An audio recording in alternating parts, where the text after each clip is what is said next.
So today we're gonna have a little fun fact about window cleaning. A lot of things, some of the stuff that a lot of customers don't know or realize. So usually a window cleaning, both sides can be something a fast procedure. Not as fast as many people think, but it could be fast if you're only washing the outside and squeegeing it down, wiping out the frame. And if the frames are typically new like these ones, and they don't have a lot of residue.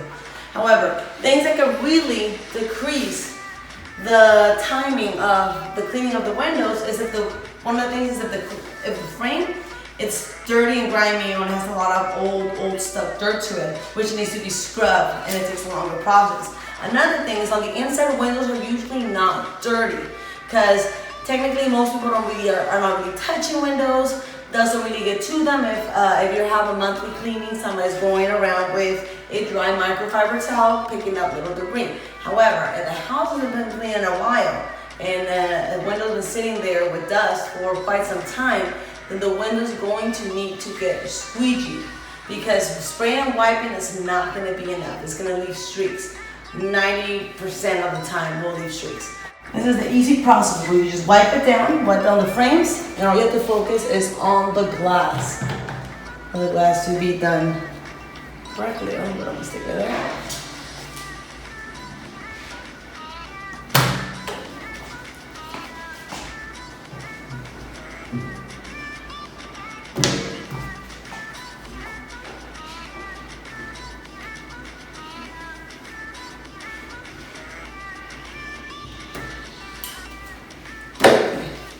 So now, I just finish wiping the bottom part, and then with the dry microfiber towel, really dry one, I'll look for streaks.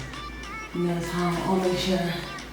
So that way, when you soap it, sticky residue, and now you can always be corrected with a dry microfiber towel or with a blade like this one.